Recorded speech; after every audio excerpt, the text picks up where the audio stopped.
Well, welcome all to another Open Team in-depth session. Today, we're going to have the FarmOS team present some of the updates that we've been talking about for some time, but excited to again share those with the community, focusing particularly on the aggregator function and authentication. So with that, I'll hand it over to Mike Stenta.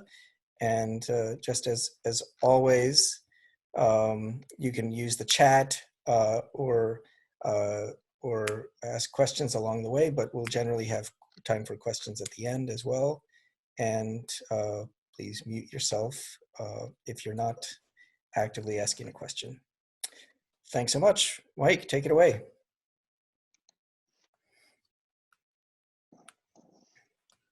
Great, thanks, Dorn. So my name is Mike Stenta. I'm the lead developer of FarmOS. And with me is Paul Widener, who's the lead developer of the FarmOS Aggregator. So the focus of today's in-depth call is going to be the aggregator, as well as OAuth authentication in FarmOS. So if you haven't already seen the original FarmOS in-depth that we recorded, I think that was back in November. You can, I think, find that on gotech.org, GOATECH.org. So that'll give a good intro to what FarmOS is in general. This is more of an in-depth on the aggregator and what that is and what role that plays in the whole ecosystem. So just a quick update on the current status of things. So FarmOS version 1.4 is going to be released today or tomorrow. And that is what actually includes support for OAuth authentication. So that is required for use with the aggregator, as well as for OAuth authentication in general. We're already running that in live instances already, but it'll be officially released as part of the package stable release of FarmOS soon.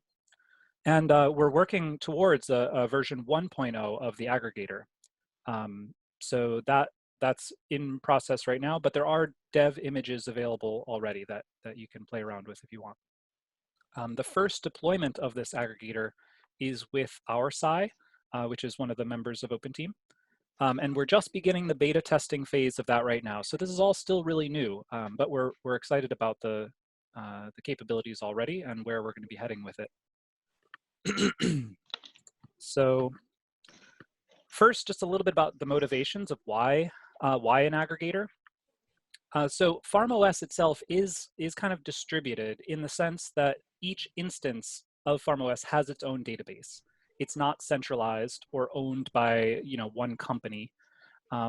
Farmers can choose to use a hosting service like Farmier, or they can self-host their own. So they could install FarmOS on their laptop or on a web server of their own. And then they have full control over the database, and no one else can see that. So this gives farmers control over their data, which is great because data privacy is a priority of FarmOS. But it's not all in one place. So when you want to do things that require pulling together data from lots of different places, it does present a bit of a challenge. And there is value in sharing data, but it should be on the farmer's terms. And that's kind of the point of a lot of this architecture. So how do we get the best of both worlds? Control over data and the ability to share what you want and when and where you want. And the answer to that is aggregators. And I say aggregators, plural, because I want to make it clear that this is not a single centralized service either. The aggregator itself is another piece of software. It has its own project repository that can be set up multiple times for different purposes. So it's a component that can be used by any number of groups or organizations who want to interact with multiple FarmOS databases. So it can complement an existing platform and connect it to FarmOS. And so we envision many possible use cases where an aggregator can be useful. For example, agronomists and extension services who want to connect to the farms that they service, or farming associations such as NOFA and PASA who want to be able to share data among their members, as well as certification agencies like organic certifiers who want to be able to have a list of all the farms that they're working with and be able to push and pull data from that. And then food hubs too. Food hubs might, you might share information with them about what you have. So, and the key point here is that farmers can decide what to share, and this can vary by aggregator. So you might have different aggregators sharing different amounts of data with different aggregators. You might want to share your soil test data with your agronomist, and you might want to share field practices with the soil health researchers, and harvest and availability information with food hubs. And it can go both ways. So not just sending data, but also receiving data.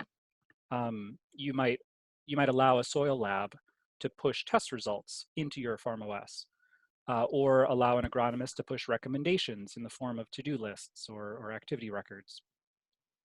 You might also allow extension agents to review your nutrient management plan and suggest changes or something like that. And so all of these ideas don't necessarily need an aggregator to function. You could connect directly to FarmOS instances. What the aggregator provides is a way for these groups and organizations to manage a list of farms that they have access to and manage the levels of access control that they are granted for that data. So these levels of access control, that's accomplished with OAuth scopes. So this is a concept that we'll talk about a little bit in more detail later, but that's the basic idea. Is you have these scopes that say you can have access to these pieces of information, and I agree to that, and I give you that access. So that's the basic idea. So real quick before I continue with the slides here, I just want to show a couple of links. So the FarmOS aggregator code is all open source and available at github.com/farmos/farmos-aggregator. And Paul's done a great job of documenting this this whole system and how to set it up and deploy it yourself. We also are hosting Docker images of the front end and back end services for Aggregator, so you can run Aggregator using Docker. And now I just want to kind of give a quick, while we're still kind of presenting the high level ideas here, show the OurSci aggregator just to show kind of what this might look like. So this is the first deployment of the aggregator. This is for OurSci, and it's specifically for the Research Farm Roadmap project, which is a project that involves over 100 farms who are submitting samples and field practices records to OurSci to take part in a research study. So I'm actually going to pull in Greg to talk a little bit more about that in just a moment. So get ready, Greg. But this kind of shows what the back end of the aggregator looks like. So this isn't necessarily something that anyone would be able to see, but this, as the manager of this aggregator, I can see all the different FarmOS instances that I have access to. And within each of these, I can see what levels of access I have, and it maintains those tokens by automatically refreshing them when that becomes necessary. So this is kind of what the aggregator looks like right now. And you can manage API keys and user access to this, but this is mainly for like the back end side of things. What the aggregator is really intended to be used for is as a complement to another platform. So you would have another software system that does everything you want to do and uses the aggregator in the background to manage those transactions with the farms. So the aggregator itself isn't necessarily the thing that people see. It's sort of a behind the scenes piece that your front end uses to talk to other FarmOS instances. So Greg, are you available to show Surveystack really quick? Yeah, sure. Let me share my screen. Give me a time frame so I make sure to shut up. 5 minutes, is that okay? That's fine, yeah, that's great. Okay, all right, cool. Thank you. I'll share real quick, sure. Okay, so I'm Greg from OurSci, and we make a survey software called Surveystack, which is also part of Open Team. And the Surveystack is really focused on supporting communities or groups of people. Could be groups of researchers, could be groups of farmers, could be groups of citizens who want to collect comparable, validatable, scientific quality data. And the reality of what that means most of the time is really good, thoughtful, really flexible surveys. Right now, one of our big projects is called the Real Food Campaign, where we're collecting data from all over the country. People are sending us samples and it's getting processed in the lab. And we're collecting a lot of metadata as part of that. And then we're also working with General Mills, who's got 50 or more farmers collecting metadata as part of that. So point being, we're generalized survey software, but we do a lot of work in the ag space, and specifically we do a lot of work with collecting ag management data. And the groups that we work with, they all kind of want to ask different questions in different ways. So it was hard for us to use FarmOS directly because everyone had their own requirements. So we were able to create surveys. But then basically we wanted each of those individual farmers to be able to have their own FarmOS instance, easily in a simple way connect to that instance and be able to push data to that instance. And then we wanted everyone, all the farmers, to be able to share that data in a semi-anonymized way, and then the research to be able to share the data as well. So there's an input function, there's a getting farmers in a group with FarmOS instances in a group, and that's what Aggregator does function. There's a data input function. How do we push data to each of those instances so that the users who are filling out our surveys are going to the right bucket, to the right FarmOS instance? And then there's the pulling the data out, which means that we had to put everything in a consistent way, and we had to be able to access those things. So the aggregators really, and prior to using the aggregator, we were storing people's FarmOS instances, information, tokens, and everything on our platform, which, while certainly feasible, is not ideal. Using the aggregator, one, we built something that's more broadly applicable, that a wider range of people are going to be able to support, like Mike talked about, their applications. And two, ultimately, I think with additional features, especially the ability to use tags and filter out subgroups within an aggregator, it's going to reduce our total workload and just get us more bang for our buck. So that was our thought process. So I'm just going to give you a single quick couple of things. So within the platform, we have groups and group management. So I'm going to do General Mills. So the General Mills group, I can go into the admin, and I can see who's the members of the General Mills group. These are a bunch of people who must have just gotten a bunch of emails. And within there, I can assign people a FarmOS instance. And when I do that, I'm actually pushing their instance to the aggregator. So I can create a new integration of FarmOS Farm, which we're defining in our backend. And then we have, right now we only have one aggregator, but we could actually have multiple, to Mike's point. But right now we just have the Real Food Campaign aggregator. And then within that aggregator, we can assign them a farm. So their farm has already been loaded into the aggregator, and now we're associating one of our users with a FarmOS instance. So let's say it's this one. That's going to give us the information here. I probably shouldn't show that, but so once I create that integration, then when that person is filling out a form, they're automatically going to be connected to that instance. And in fact, you can have multiple instances. So if you were, working with multiple farmers, you can have multiple farms on here, and you'd be able to see all of their fields. So what this integration means is when that person is filling out their survey, so this is the survey collecting management data from the farm through Surveystack. When we ask what their field is, this is pulled from the aggregator, right? We know the fields because we have our user on our end connected to their FarmOS instance via the aggregator. So we can pick their field information and then go from there. And then when we fill this all out and submit the data, and this is the last thing I'll do, just to sort of complete the circle, hopefully. So again, these are our forms that we've designed specifically with our partners in mind.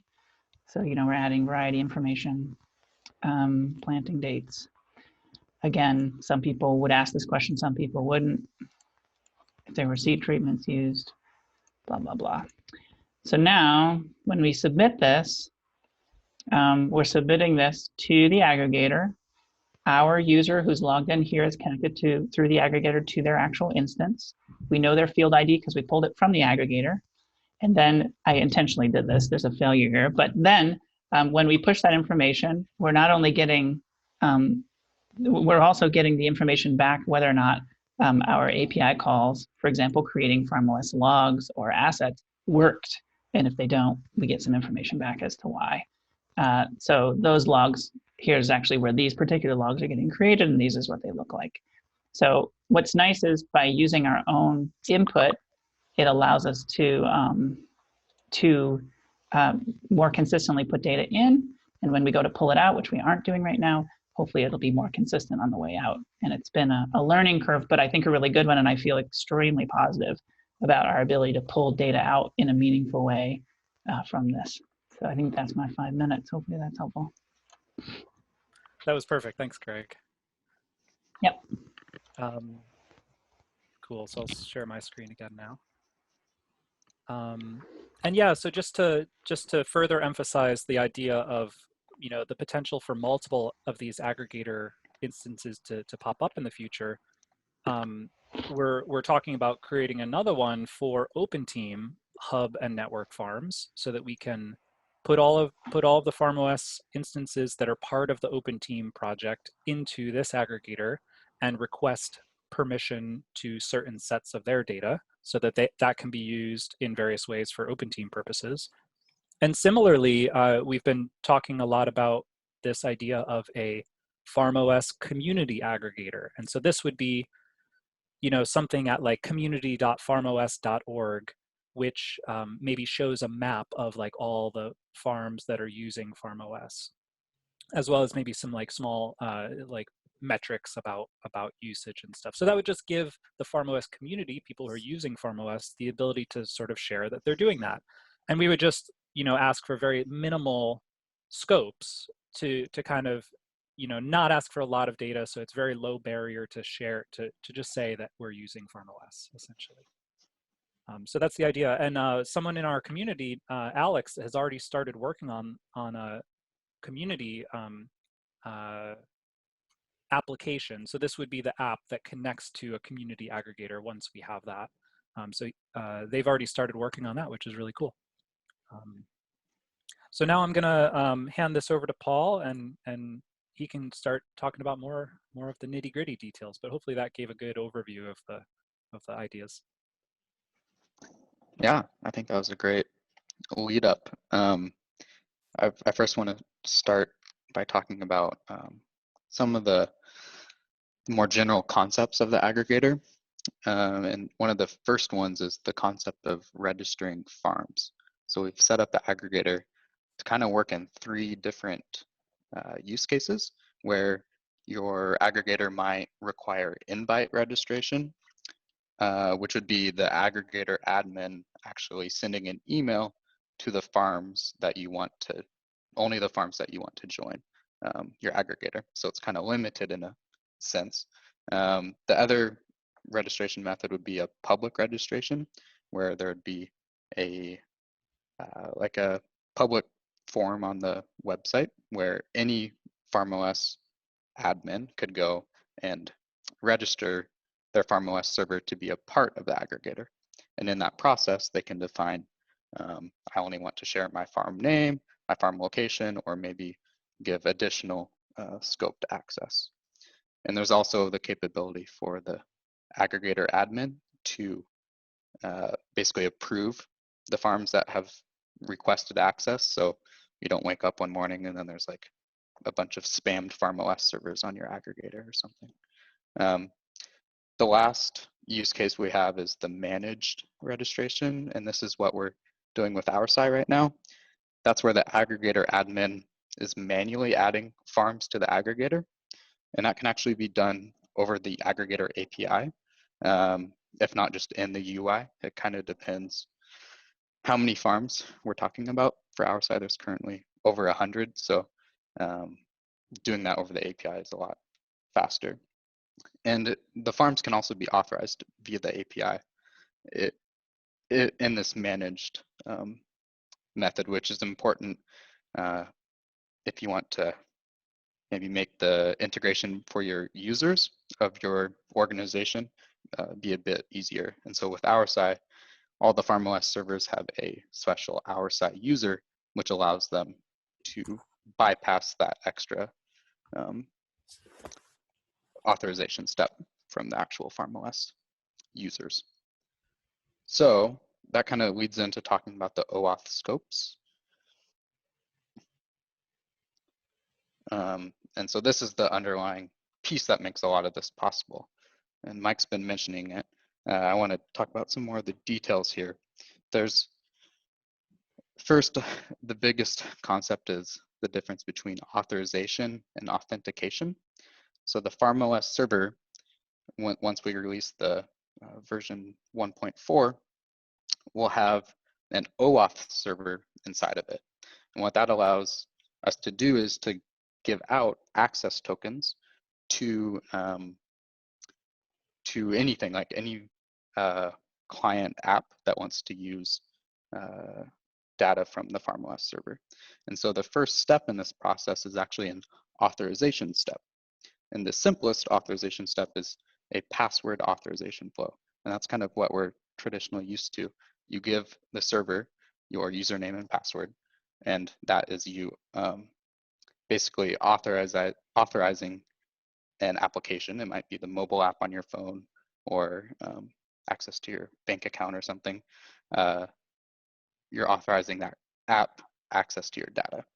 And so once you've authorized, you now get an access token, which can be used to authenticate with the server. So the authentication is going to return an access token and a refresh token. And these are used in that actual request for data from the FarmOS server. So there's some limitations here with OAuth. There's a concept of token expiration, which is really important for the security. So by default, our access tokens in FarmOS expire every hour, and the refresh tokens expire every 2 weeks. So what that means is if you don't refresh your access tokens within 2 weeks, you'll have to go through the authorization process again to get access to the server. So what that means as a third party, it means you have to think about this and how you integrate with FarmOS and how your users will be using your application. If you need to require that your app always has access, then you have to be doing something in the background to keep these tokens alive. Essentially, you don't want them to expire. And so there's the concept of renewing tokens, which allows you to do that. And so additionally with OAuth, we have OAuth clients. And in general, clients are either first party or third party. So for example, the FarmOS Field Kit app would be a first party app. And what's special about that is that we can actually ask users for their username and password because they can trust the FarmOS app with that information. But for something like our side, which is a third party, we want to limit how much information we give to them. And so as a user, you want to be really careful who you give your username and password to. So OAuth allows us to avoid providing your username and password in exchange for access to your data. And so what we can actually do is the OAuth authorization flow, which is fairly technical, but in the background, it allows the third party to never see the username and password. All they get is an access token, which can actually be scoped to different access levels to your data. And that's the last part about OAuth, are the scopes and permissions. So what we're building out right now are a bunch of different OAuth scopes, which will then map to different FarmOS permissions in the server, which correlate to a number of different things. Right now it's very basic, but in the future it could build out to be only access to your harvest data or only access to your soil tests, those kinds of things.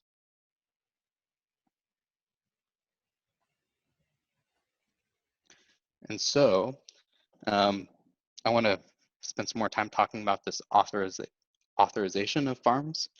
Like I said, it's really critical that OAuth tokens do not expire. So what we have in the aggregator, we have a few different things to help manage this. First is the ability to request farms to authorize their FarmOS server. This is what would be required when you invite a farm to join your aggregator.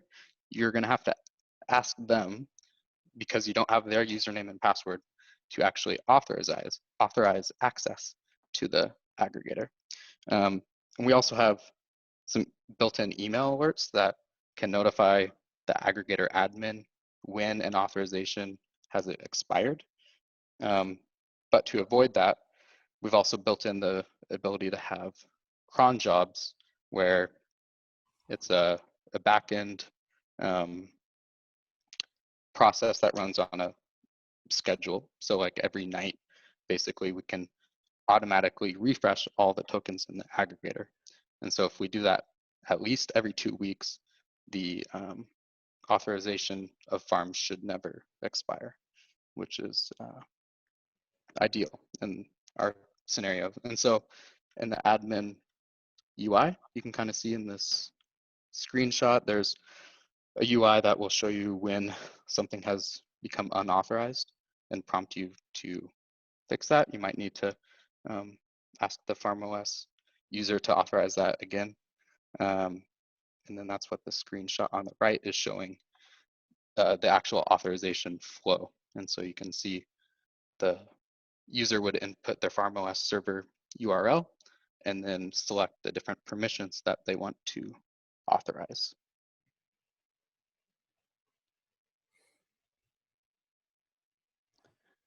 I'm curious if we should maybe pause right there and ask if there's any questions. Yeah. The rest of what we have set up is more like technical information about the aggregator API and deployment. But we also want to get some feedback if there's any questions about these core OAuth and scopes and these kind of concepts. Yeah, feel free to unmute yourself or use the Zoom chat if you want to throw some questions in. Otherwise, yeah, we can continue. Keep rolling, Paul. Okay. So yeah, so if you're a third party and you're kind of the technical developer, this is what the aggregator is going to provide to you. It's the API, and it's a simple REST API. We also have a open API schema. So hopefully this is going to be like really easy for you to digest and integrate into your third-party application. You can authenticate with the API with OAuth itself, and it's important to just say that this is not the actual OAuth for the FarmOS server, but this is OAuth with the actual FarmOS aggregator. Or you could use API keys to authenticate with the aggregator. And using either of these methods, you can actually scope access as well. So you could create an API key that only has access to some FarmOS servers, and that could actually only have permission to do some different things. Maybe it can only read information, but can't create records on the FarmOS server. And the aggregator API is basically just a wrapper around the FarmOS server API, which provides access to areas, assets, logs, and terms. But there are a few additional like utility endpoints, and that's what we're using for the cron job and some of the authorization flows. And so yeah, with the Aggregator API, you can make requests to individual farms or multiple farms. And you kind of have to be careful about this, because if you have, for example, like our site, 100+ farms in your aggregator, and you create a log on all farms, that might not be exactly what you want to do. So there is like a lot of power that comes with this, but we're working on ways to make it easy to make requests to individual farms, of course. So yeah, I'm curious, Mike, do you want to maybe show the live documentation? Yeah, I think it's really valuable to see this. So on our size aggregator, if we just go to the /docs endpoint of that, or path of that, this will actually show us the Open API or Swagger UI for what the available endpoints are. Bear with me, it's taking a second.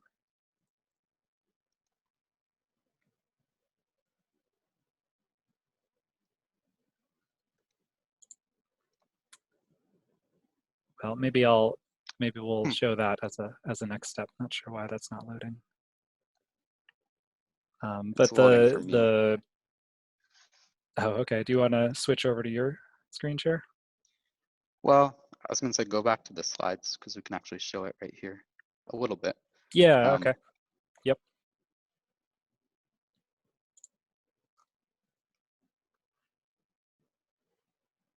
Yeah. So you can see the screenshot on the right. The FAST API library that we've used to build out the FarmOS aggregator provides a cool like live documentation endpoint, where you can actually expand any of these endpoints over here on the right and basically test out queries via the API, and it auto generates some documentation in terms of what information is required to, like, the log endpoint, for example, and it also auto documents what kind of information you can expect to be returned from there. Yeah, and here Mike has loaded this up. So yeah, it's good for just providing documentation of the aggregator, as well as testing out things while you're developing and integrating with our side or any third party. Yeah, so this UI, and this isn't something that we built. This is a library for, I think it's called Open API now. It was called Swagger. But as long as you describe your API to this system, it will kind of build this whole testing and documentation interface for you in Open API, which, so yeah, every endpoint, like this is the endpoint for reading all the farms that are in the aggregator. You could come in here and you could execute queries to get actual see what the actual requests and responses for the API will look like, and test it out with real data. So it's really useful when you're building out your integration, like Paul said. So Manuel at our side used this to test out the queries that and the requests that he was going to be making from the RSI Surveystack. And so yeah, you can get all farm logs, assets, terms, areas, and like Paul said, we also have some utilities here for sending farm registration emails and getting a registration link and things like that. So we're kind of working on, identifying what the next steps are. This 1.0 of Aggregator was really, we just wanted to get a kind of a minimum viable product for this idea of managing the access tokens, having a list of farms, and providing a basic API wrapper around the FarmOS API so that we could start that. But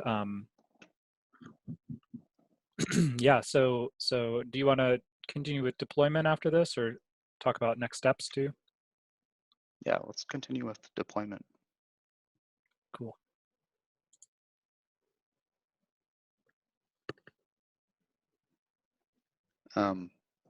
Yeah, so there's a GitHub repo that has a lot of documentation on both using the aggregator as well as deploying the aggregator. The development environment, because we're working with this decentralized, self-hosted FarmOS server and this separate FarmOS aggregator instance, there's a lot of things you have to set up and get them all lined up right to see this all happen. So I would really recommend reading through the documentation if you're eager to see some of that. And of course, reach out if you have any questions. But we're trying to make it as easy as possible. And so by creating Docker images, this makes it like a lot, this lowers the barrier basically to actually getting the aggregator up and running. It's just 3 different containers that are created, the backend Fast API app and a front-end Vue.js single page app, as well as a database. And that could be run in the Docker container, or you could host your database separately. And there's actually a fourth too. There's the Nginx proxy that handles right. Yeah. SSL termination and then proxies to the back end or the front end. Yeah. And so that's how you would go about self-hosting an aggregator. But my understanding is Mike is also working on making this available with Farmier hosting. Yeah, so I'm hosting the aggregator for RSI right now, and we'll probably offer that as a service for other groups too, to make that process easier, just like FarmOS. So with next steps, so right now RSI deployment is going into the beta testing phase. So we do expect there to be some bugs and stuff that we'll be working through at that point. It's been pretty solid so far. We're finding a couple of small things here and there, but it's not until you really start throwing actual things at it that will some bugs will come up. So looking forward to that. And then once we feel like it's pretty stable, we're going to tag the 1.0, and this will be kind of what I just described as kind of the minimum viable product for Aggregator. So that's the 1.0, and we've already got some ideas for 1.1 and what kind of next step features we want to start including in that. So then, yeah, we're also thinking about setting up an aggregator for OpenTeam, Hub and Network Farms that I mentioned earlier. With regard to OAuth, FieldKit, which is the FarmOS mobile app that works offline, we're working on upgrading that so that uses OAuth to connect as well. And then through OpenTeam, we're hoping to go through kind of a human-centered design process to start building out more of these scopes, roles, and permissions on the FarmOS side to create all the different granular levels of access that we want. So we started out kind of simple right now. The requirements for our side were not didn't really require super granularity on things. They just need to be able to create all kinds of logs and all kinds of assets. So that's a pretty broad scope that we're using for that. But the idea is that we want to start providing almost like a library of scopes that are available that different aggregators could choose from. So like the community aggregator might just want to be able to pull location information, but no logs and no assets or anything like that. Similarly, we've been talking with the Cool Farm Tool team about connecting their platform to FarmOS, not through an aggregator, but at least not right now, but directly using OAuth to request some basic information about a farm. So if someone's using Cool Farm Tool and they have a FarmOS instance already set up, they can go to Cool Farm Tool, and when it comes time to like describe their farm, they can say, hey, I have a FarmOS instance, connect to it, authorize that it pulls in information about location, farm name, some general pieces of information. So those are the kind of scopes that we're hoping to build out.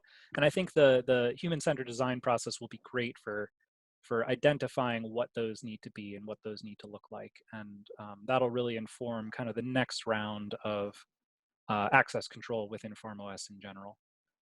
There's also some challenges that we need to work through with linking the scopes themselves to the roles and permissions that are in FarmOS. Like in FarmOS, we have this concept of permissions and roles, which are kind of like a collection of permissions to certain things. And that's very granular already.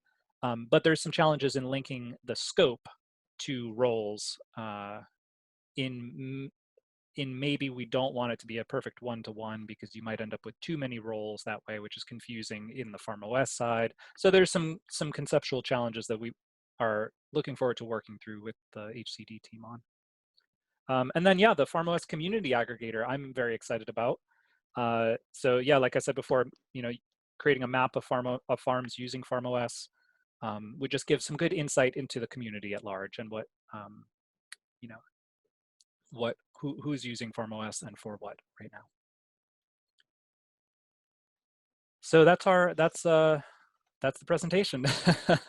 Are there any questions, general questions about it? We've still got 15 minutes left, but yeah, don't have to use the whole hour, I suppose.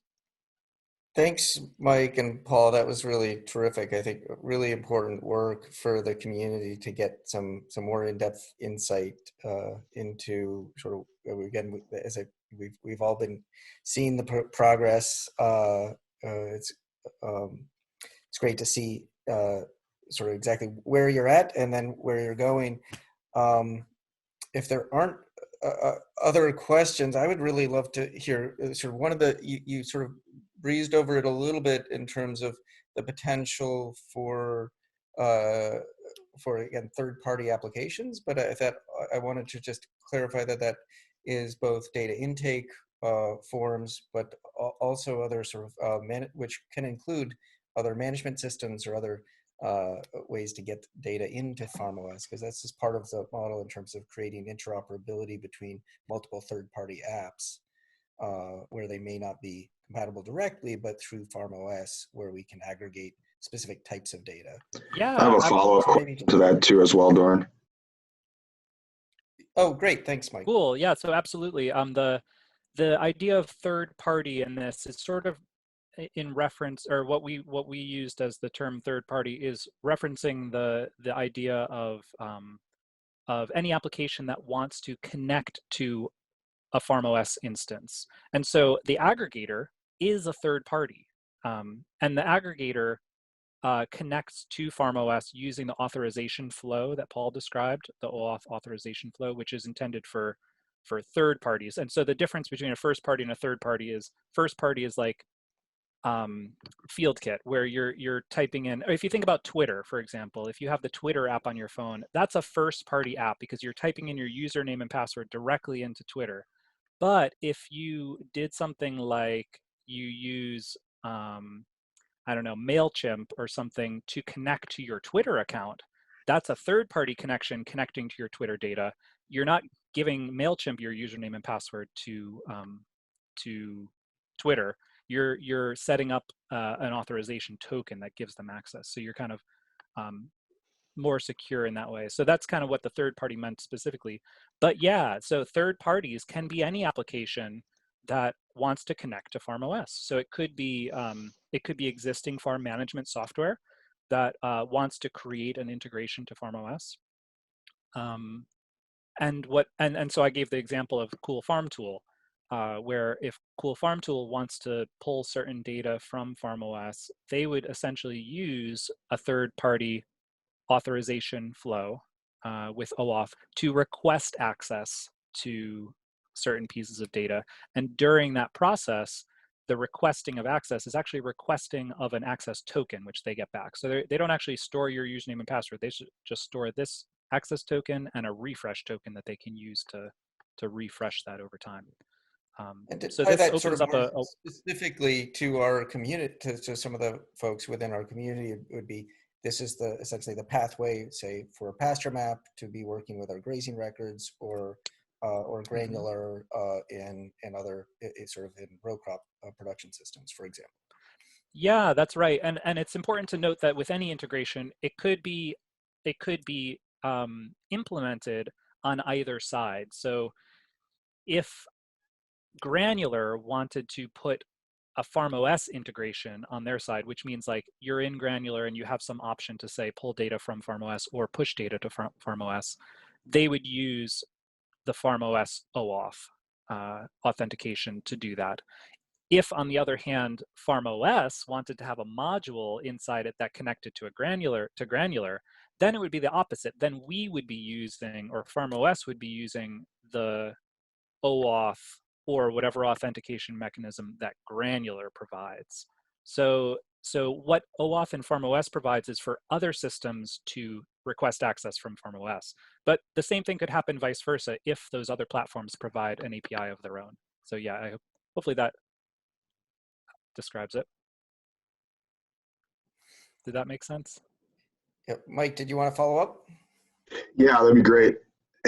Thanks, Mike and Paul. This is good. It's encouraging to see all the advancements here. And I think the value proposition to farmers is pretty clear in terms of integrating with different systems. But when you start talking about the granulars, the land DBs, the larger digital ag platforms, what's the value proposition to them in order to integrate with a system like this? And have you had any conversations or luck going down that route? Because it's great that this is here, but how do you get that engagement, I guess, is the question.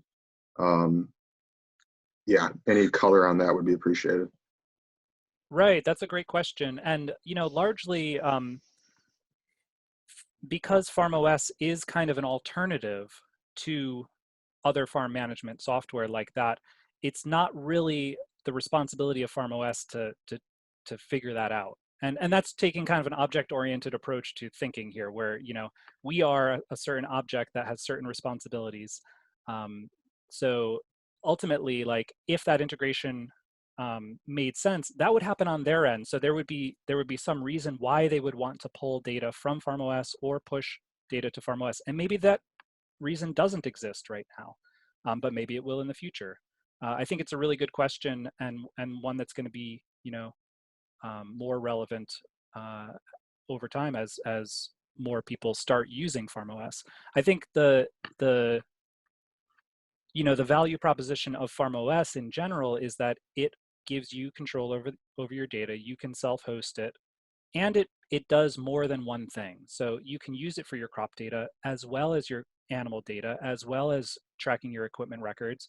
If you're keeping bees, you can do that. If you're doing maple, you can do that. If other modules can be built to add on top of that. So, I think it's a very wide landscape of a very wide ecosystem right now of available tools. And so, FarmOS aims to be a free and open source alternative to some of the other platforms out there. So how that shakes out over time is hard to predict. And yeah, did you want to say something, Dorn? That's good. I appreciate that. And I think that a lot of the work, if you look 3 or 4 years ago, at least from my experience, there were a lot of concerns around the security of the platform, and that might have been a barrier to entry. And I think a lot of that has been addressed. But you start to look at, in order for adoption in mass and a lot of the value, I think this aggregator approach maybe positions FarmOS a little bit differently than it was previously, where it becomes a way to ensure trust from the farmer perspective, that as they work with different vendors, different digital ag platforms, there's a place they can always come back to. And I think building those bridges and figuring out how to position it that way could be really beneficial for a lot of people, including you guys. Think yeah, Mike, I think that's a great point. And one thing that I should mention is that part of the vision here too is that FarmOS, and I say, FarmOS can be used for a lot of things, but it's also not the responsibility of FarmOS to do everything. So, things like, and Cool Farm Tool is a great example. What Cool Farm Tool offers is a model to provide recommendations to your farm. FarmOS doesn't need to do that. It can share some pieces of data with this other service and get recommendations back. So this idea of, yeah, you own your data in your own little pod here, but then these third-party services, which can be proprietary, can be whatever, add value on top of that by providing their own very specific services or recommendations or calculations on top of that. So it still brings, the goal is still to kind of bring the control of the data back to the farmer, but open up these abilities for other third-party systems to build on top of it and to integrate with it and provide value on top of that. And that's their value proposition. Yeah, final comment, and then I'll shut up. That makes good sense, and I think if you look at the ecosystem of tools that are brought together under Open Team, I think you can build a pretty strong case for why at least some of these companies would want to start to build bridges to the FarmOS system in order to integrate with those tools in particular. Thanks, Cool. appreciate it. Yeah. Yeah. Thanks, Mike. That's a great comment. And yeah, I think the other sort of problem that FarmOS tries to solve is that everyone is reinventing the wheel. Everyone is building their own representation of logs and assets and areas and mapping, and everyone has to build it over and over again just so that they can get to the point where they can add their own value on top of that. So if we can provide some of that common structure in FarmOS, representing things in areas, assets, and logs, and plans and that kind of thing, then it does a lot of the legwork. And if it's in a common structure, then that's where we really get to the idea of interoperability, where everyone can kind of agree on this structure. And we want more input on that too. I think that's a big process that we're going through all the time, is agreeing on that. And that's why we do this in an open way too, in the design and development of the FarmOS data model itself, is to try to come to agreement as a community of what that needs to look like.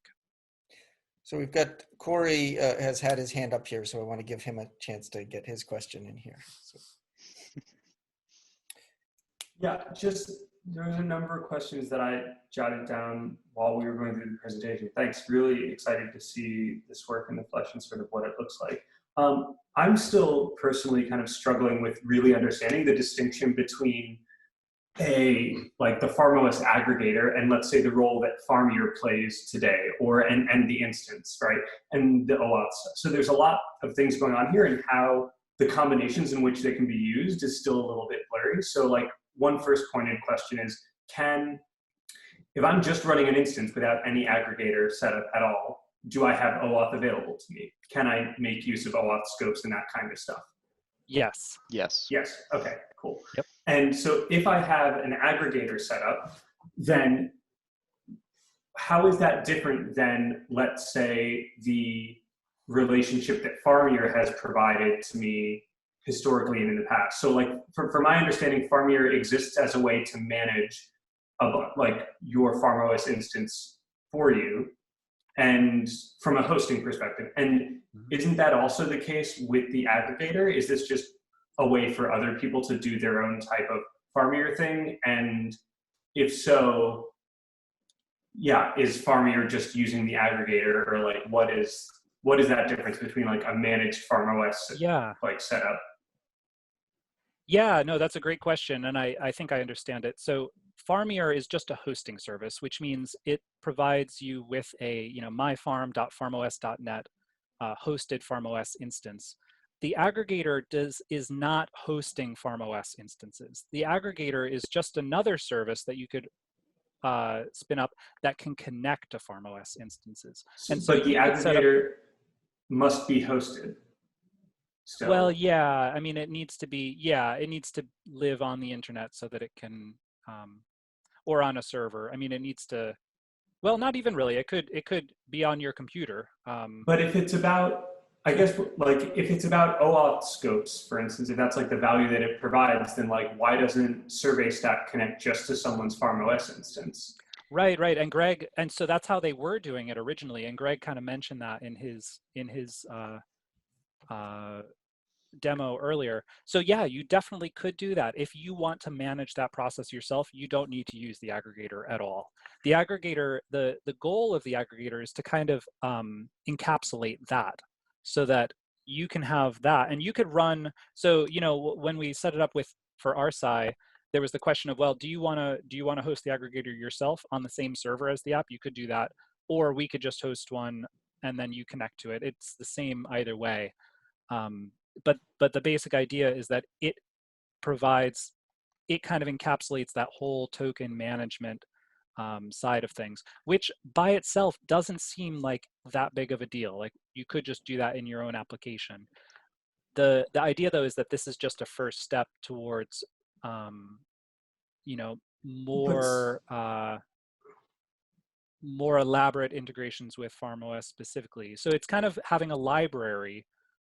If your goal is to connect to lots of FarmOS instances, you can either roll your own and do that all yourself, or you can use this tool that we're building that manages a lot of that for you. Just like we also have a FarmOS.js and FarmOS.py, which are Python and JavaScript libraries for connecting to individual FarmOSs. Right. You could use those, or you could just write your own HTTP requests. So those are just libraries that kind of make that easier for you, and that's kind of what the aggregator is for too. So if I was an individual FarmOS instance, when I give OAuth permissions to the aggregator, do I then later give it again to Surveystack, or it's like I've given it once and now the aggregator can do whatever they want with that data that I've scoped to the aggregator, and I'm just, really that's the moment where you give trust to someone, is that moment when you give OAuth scope to the aggregator, and then the aggregator can kind of do whatever they want with that data that they wish. Give it to other third-party services down the road, like, right? That's correct. And I think one thing we've talked about is the aggregator as a microservice that just stores, it's just a database of access tokens on like a really simple level. And so, but isn't the whole point of having access tokens that like the end people that you're giving those credentials to be able to like, to do that on an atomic level? Like it seems a little like counter to the logic of like OAuth, where I would want to say explicitly to give my credentials to Surveystack. Well, right. So it's important to recognize that the RSI aggregator is essentially Surveystack. It's a one-to-one. Like this is the RSI, this is the Surveystack aggregator. It's just a microservice that they have, and they have their other service that communicates with that. So it's not like this is, and I made this point in the beginning, so I don't know if this is causing confusion, but it's not, there's not one single aggregator. There can be any number of aggregators. So RSI has their own aggregator for Surveystack, and that's only going to include the farms that are part of the RSI Surveystack process. Does that make sense? I think that does, yeah. I think that some of the language around this was just a little confusing to me. Like, I think that actually the name calling it the FarmOS aggregator ties it much more to the FarmOS world than it does. But really, if the role of the FarmOS aggregator is to say, here, you as a FarmOS instance, here is your connection to this one specific application from like a rights and like data management perspective, I feel like the naming would be more clear if it were logically connected to whatever it was connecting to. Right. Okay. I think that makes sense. Yeah. So if you think about it, if you think about it instead as the Surveystack aggregator, then maybe that helps. I would throw in too that like everything you said is, we could have just, and we had it before where we stole all these things. So I get what you're saying, but really it's about we know that we want to do more sharing and aggregation across the community, and so investing in something which is going to build without explicit help from us functionality in that space just 100% makes sense. And so I really think that that's the long-term key. It's not necessarily about the features we have now, because we really just built, like Mike said, the minimum features to do this job. It's about all of the features that we can build out going forward. That's what's really exciting to us. So. Yeah, and some ideas that I think we maybe they got removed from the slides in the last minute, but some ideas are like having layers of caching in the aggregator itself, so that it has a sense, it doesn't have to continually make requests to FarmOS instances. So there's a lot of these kind of like tooling things that are going to be really useful, I think. And having a central code base that kind of manages all that means that our side doesn't have to do that. And the extension agent who wants to set up a system doesn't have to do that. And each group that wants to set up their own aggregator doesn't have to handle all that. They just use this open source tool and connect to it as a microservice. Well, I want to thank you all for starting this, because there's clearly a lot more, and we knew that this was going to kick off a lot of work and heading forward. So thank you, Mike and Paul, for the presentation, and we look forward to seeing you all in the next in-depth session. Great. Yeah, great questions. Thank you. Yeah, thanks. Great work.